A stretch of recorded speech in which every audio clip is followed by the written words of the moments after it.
اللہ کی طرف سے بھیجے جانے والے پہلے ایسے نبی جو 950 سال تک زندہ رہے، جن کا نام تھا نوح علیہ السلام۔ Welcome to prophet series. آدم علیہ السلام کی وفات کے تقریباً 1000 سال بعد نوح علیہ السلام اس دنیا میں تشریف لائے۔ آدم علیہ السلام کے بعد کی نسلیں بہت ہی نیک تھی، پر تقریباً 1000 سال بعد شیطان نے ان لوگوں کو بہکایا کہ کچھ نیک اور بزرگ لوگوں کو یاد رکھنے کے لیے ان کے بت بنا لو۔ لوگوں نے کچھ بزرگوں کو عزت دینے کے لیے ان کے بت بنا لیے۔ اس وقت تو بتوں کی پوجا نہیں ہوئی، اور کچھ سالوں بعد لوگوں نے آہستہ آہستہ بتوں کو پوجنا شروع کر دیا، اور اس وقت کفر اور شرک عام ہو گیا اور ایک اللہ کی عبادت بند ہو گئی۔ تب اللہ نے دنیا میں نوح علیہ السلام کو بھیجا۔ نوح علیہ السلام نے لوگوں کو اللہ کی طرف دعوت دینا شروع کیا، اور پھر اپنی قوم سے فرمایا کہ اے میری قوم، میں تمہیں صاف صاف ڈرانے والا ہوں، تو تم اللہ کی عبادت کرو اور اس سے ڈرا کرو، اور میرا کہنا مانو، وہ تمہارے گناہوں کو بخش دے گا۔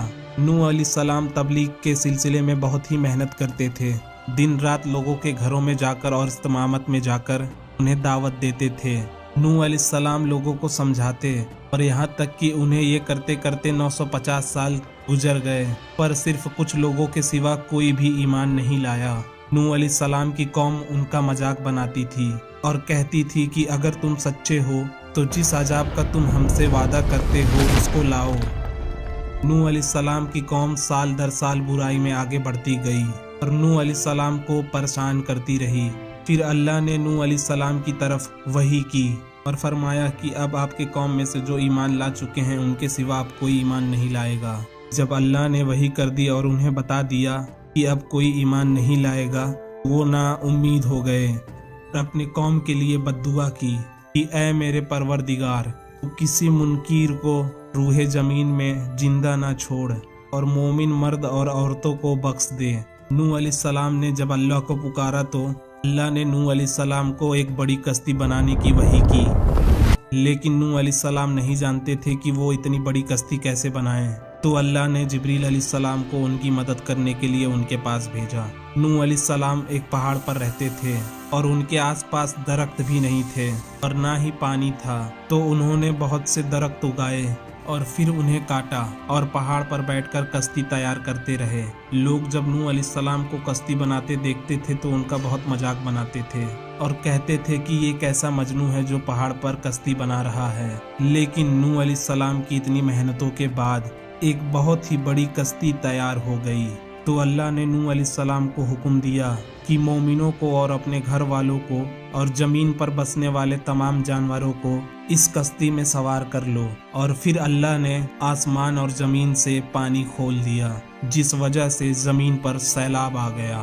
اس سیلاب نے دنیا میں رہنے والے انسان اور جانوروں کو غرق کر دیا، اور طوفان کا پانی پہاڑوں سے بھی اوپر ہو گیا، اور صرف نوح علیہ السلام کی کشتی اس طوفان میں باقی رہی، اور پورے زمین پر صرف وہی لوگ اور جانور بچے تھے جو اس کشتی پر سوار تھے۔ اتنے بڑے نبی ہونے کے باوجود نوح علیہ السلام کا بیٹا کشتی پر سوار نہیں ہوا۔ نوح علیہ السلام نے اسے پکارا کہ میرے بیٹے اس کشتی پر آ جا اور کافروں کا ساتھی نہ بن، لیکن اس نے کہا کہ میں کسی پہاڑ کے چوٹی پر پناہ لے لوں گا جو مجھے اس پانی سے بچائے گی۔ پر نوح علیہ السلام نے فرمایا کہ آج اللہ کے حکم سے کچھ بھی باقی نہیں رہے گا مگر وہی جس پر اللہ رحم کرے۔ اور پھر باپ اور بیٹے کے درمیان یہ گفتگو جاری ہی تھی کہ ایک طوفانی موج نے ان کے بیٹے کو غرق کر دیا۔ جب نوح علیہ السلام کے آنکھوں کے سامنے ان کا بیٹا غرق ہو گیا تو ان کے آنکھوں میں آنسو آ گئے، اور وہ پکار اٹھے کہ تو نے مجھ سے وعدہ کیا تھا کہ میرے گھر والوں کو نجات عطا فرمائے گا، اور تو تمام حاکموں میں سے بہتر حاکم ہے، لہٰذا یہ ناممکن ہے کہ تیرے وعدے پورے نہ ہو۔ تو اللہ نے فرمایا اے نوح، آپ ہرگز وہ چیز نہ مانگیں جس کا آپ کو علم نہ ہو۔